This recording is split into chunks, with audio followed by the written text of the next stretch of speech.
कश्मीर के जिला पुंछ में 2 मकामात पर पाकिस्तान ने बिला इश्तियाल फायरिंग की। एलओसी के करीब कृष्णा घाटी सेक्टर और मनकोट सेक्टर में शेलबारी का हिंदुस्तानी फौज ने मुंह तोड़ जवाब दिया। पाकिस्तानी फौज ने मनकोट और कृष्णा घाटी सेक्टरों में रिहायशी इलाकों को निशाना बनाया। मनकोट और कृष्णा घाटी में फिलहाल फायरिंग रुकी हुई है।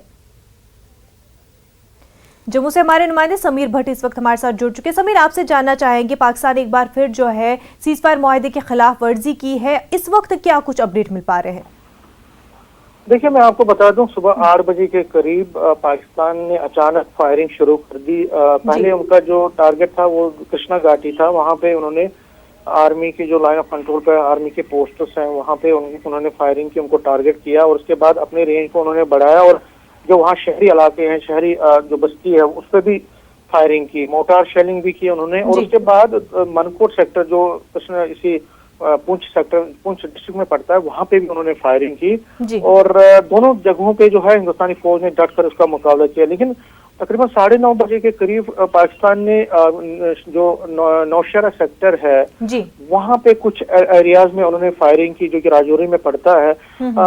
जहां तक निश्चित बात है तो इस वक्त जो है वहां पे फायरिंग रुक गई है। दोनों तरफ से अच्छी फायरिंग हुई तकरीबन 2 घंटे, लेकिन उसके बाद अभी कुछ तकरीबन 20 मिनट से वहां कोई फायरिंग की जो है आवाज सुनाई नहीं दे रही है। फायरिंग बंद हो गई, लेकिन जो राजौरी है वहां पे रुक रुक के अभी भी पाकिस्तान की तरफ से फायरिंग की जा रही है, जिसका मुंह तोड़ जवाब जो है भारतीय सेना, जो हिंदुस्तानी फौज है लाइन ऑफ कंट्रोल पर, वो दे रही है। तो जाहिर तौर पर सीज फायर वायलेशन बराबर पाकिस्तान की तरफ से हो रहे हैं और आज भी ये सिलसिला जारी है। और न सिर्फ सबसे बड़ी बात है कि न सिर्फ वो हमारे रिहायशी जो आर्मी के इंस्टॉलेशन या आर्मी पोस्ट पर फायरिंग कर रहे हैं, बल्कि अपने रेंज को, वो रेजिडेंशियल एरियाज को भी टारगेट कर रहे हैं, जिससे आप समझ सकते हैं कि पाकिस्तान की जो बौखलाहट है वो बहुत ज्यादा बढ़ गई है। और जाहिर तौर पर उसका जो इंटेंशन है किसी तरह से मिलिटेंट्स को इन्फिल्ट्रेट करवाना या हिंदुस्तानी फौज को जो है एंगेज करना है इस फायरिंग में, वो करने की कोशिश कर रहे हैं, लेकिन उसमें वो कामयाब नहीं हो रहे। लेकिन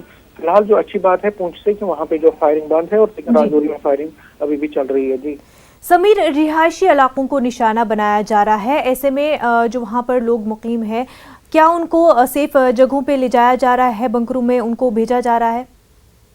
देखिए, मैं आपको बता दूं, हमारी अभी जो एडमिनिस्ट्रेशन है, पुंछ की एडमिनिस्ट्रेशन है, उनसे बात हुई। उनका ये कहना था कि क्योंकि फायरिंग अब बंद हो गई है, इसलिए अभी फिलहाल कोई वो नहीं है कि वो कोई प्लान नहीं है कि वहां से जो लोग हैं उनको शिफ्ट करना। लेकिन मैं आपको बता दूं, अगर फायरिंग का रेंज बढ़ता है या दोबारा फिर शदीद फायरिंग पाकिस्तान की तरफ से होती है तो उस सूरत में कोई चारा नहीं रहता है। लेकिन क्योंकि फायरिंग रुक गई है फिलहाल, जो है वहां पे कोई इतना बड़ा तनाव नहीं है या इतना बड़ा प्रॉब्लम नहीं है। लेकिन अगर फिर फायरिंग होती है और उसका रेंज बहुत बढ़ता है और ज्यादा देर तक रहती है, तो फिर एडमिनिस्ट्रेशन उस सूरत में 2 चीजें करती है। एक तो वो जो स्कूल होते हैं, स्कूल वो जो वहाँ पे जो लाइन ऑफ कंट्रोल के पास जहाँ जहाँ ये फायरिंग का रेंज होता है वहाँ पे वो बंद कर देते हैं, और दूसरा जो लोग हैं वहाँ पे उनको महफूज मुकामात पर लिया जाता है। लेकिन फिलहाल वहाँ से कोई ऐसी खबर नहीं है कि कोई महफूज मुकाम पर लिया गया, क्योंकि फायरिंग बंद हो गए। लेकिन जहां तक राजौरी की बात है, वहां पे अभी पाकिस्तान की तरफ से फायरिंग की जा रही है इस नौशहरा सेक्टर में।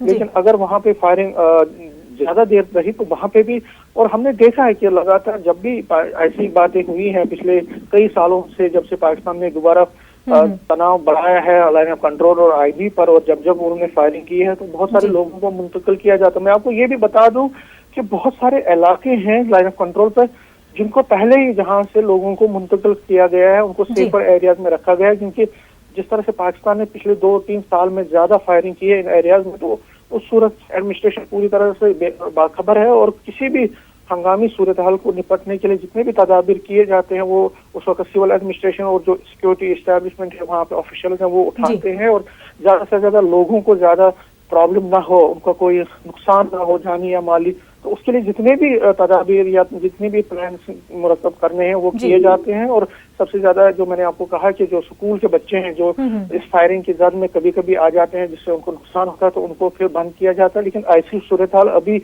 वहाँ दोनों जगहों से देखने को नहीं